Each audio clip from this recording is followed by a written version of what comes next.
Ignition coil ഭാഗങ്ങളും പ്രവർത്തനങ്ങളും. 1. Negative terminal.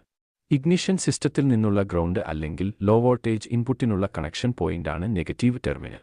ഇത് പ്രൈമറി കോയിലിനുള്ള ഇലക്ട്രിക്കൽ സർക്യൂട്ട് പൂർത്തിയാക്കുന്നു. ഇത് ഇഗ്നിഷൻ സിസ്റ്റം സജീവമാകുമ്പോൾ കോയിലിലൂടെ കറന്റ് ഒഴുകാൻ അനുവദിക്കുന്നു.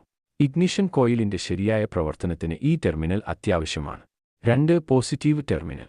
സാധാരണയായി വാഹനത്തിന്റെ ബാറ്ററി അല്ലെങ്കിൽ ഇഗ്നിഷൻ കൺട്രോൾ മൊഡ്യൂളിൽ നിന്നുള്ള വൈദ്യുതി വിതരണത്തിനുള്ള കണക്ഷൻ പോയിന്റാണ് പോസിറ്റീവ് ടെർമിനൽ. പ്രൈമറി കോയിലിനെ ഊർജ്ജസ്വലമാക്കാൻ ആവശ്യമായ കുറഞ്ഞ വോൾട്ടേജ് കറന്റ്, സാധാരണയായി 12 വോൾട്ട്, ഇത് നൽകുന്നു.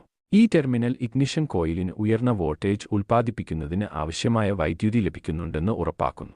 3. Primary coil. ബാറ്ററിയിൽ നിന്ന് കുറഞ്ഞ വോൾട്ടേജ് കറന്റ് ലഭിക്കുന്ന ഇഗ്നിഷൻ കോയിലിനുള്ളിലെ ഒരു വയർ വൈൻഡിംഗ് ആണ് പ്രൈമറി കോയിൽ. ഇഗ്നിഷൻ സിസ്റ്റം സജീവമാകുമ്പോൾ പ്രൈമറി കോയിലിലൂടെ വൈദ്യുതി ഒഴുകുകയും ഇരുമ്പിന്റെ കോറിന് ചുറ്റും ഒരു മാഗ്നറ്റിക് ഫീൽഡ് സൃഷ്ടിക്കുകയും ചെയ്യുന്നു. സെക്കൻഡറി കോയിലുമായി താരതമ്യപ്പെടുത്തുമ്പോൾ പ്രൈമറി കോയിലിന് സാധാരണയായി വൈൻഡിംഗുകൾ കുറവാണ്. ഇത് കുറഞ്ഞ വോൾട്ടേജ് കൈകാര്യം ചെയ്യുന്നതിനാണ് രൂപകൽപ്പന ചെയ്തിരിക്കുന്നത്.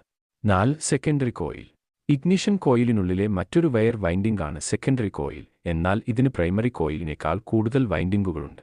സ്പാർക്ക് പ്ലഗുകളിൽ ഒരു സ്പാർക്ക് സൃഷ്ടിക്കാൻ ആവശ്യമായ ഉയർന്ന വോൾട്ടേജ് പൾസ് സൃഷ്ടിക്കുന്നതിന് ഇത് സഹായിക്കുന്നു. പ്രൈമറി കോയിലിലെ മാഗ്നറ്റിക് ഫീൽഡ് തകരുമ്പോൾ അത് സെക്കൻഡറി കോയിലിലെ ഉയർന്ന വോൾട്ടേജ് സൃഷ്ടിക്കുന്നു. അത് പിന്നീട് സ്പാർക്ക് പ്ലഗുകളിലേക്ക് അയക്കുന്നു. 5. ഇരുമ്പ് കോർ. പ്രൈമറി, സെക്കൻഡറി കോയിലുകൾക്കിടയിൽ സ്ഥിതി ചെയ്യുന്ന ഇരുമ്പ് കോർ പ്രൈമറി കോയിൽ സൃഷ്ടിക്കുന്ന മാഗ്നറ്റിക് ഫീൽഡ് വർദ്ധിപ്പിക്കാൻ സഹായിക്കുന്നു. ഇത് ഊർജ്ജ കൈമാറ്റ പ്രക്രിയയുടെ കാര്യക്ഷമത വർദ്ധിപ്പിക്കുകയും സെക്കൻഡറി കോയിൽ ശക്തമായ സ്പാർക്ക് സൃഷ്ടിക്കാൻ മതിയായ ഉയർന്ന വോൾട്ടേജ് ഉൽപ്പാദിപ്പിക്കുന്നുവെന്ന് ഉറപ്പാക്കുകയും ചെയ്യുന്നു. എഡ്ഡി കറന്റുകൾ മൂലമുണ്ടാകുന്ന ഊർജ്ജ നഷ്ടം കുറയ്ക്കുന്നതിന് കോർ സാധാരണയായി ലാമിനേറ്റ് ചെയ്ത ഇരുമ്പ് കൊണ്ടാണ് നിർമ്മിച്ചിരിക്കുന്നത്. 6. Output terminal. സെക്കൻഡറി കോയിൽ നിന്ന് ഡിസ്ട്രിബ്യൂട്ടറിലേക്കോ നേരിട്ട് സ്പാർക്ക് പ്ലഗുകളിലേക്കോ ഇലക്ട്രിക്കൽ പൾസ് വഹിക്കുന്ന ഹൈ വോൾട്ടേജ് വയറിന്റെ കണക്ഷൻ പോയിന്റാണ് ഔട്ട്പുട്ട് ടെർമിനൽ. ഈ ടെർമിനൽ ഉയർന്ന വോൾട്ടേജ് പൾസ് സ്പാർക്ക് പ്ലഗുകളിലേക്ക് കാര്യക്ഷമമായി എത്തിക്കുന്നുവെന്ന് ഉറപ്പാക്കുന്നു. അവിടെ അത് എഞ്ചിൻ സിലിണ്ടറുകളിലെ വായുഇന്ധന മിശ്രിതം കത്തിക്കുന്നു.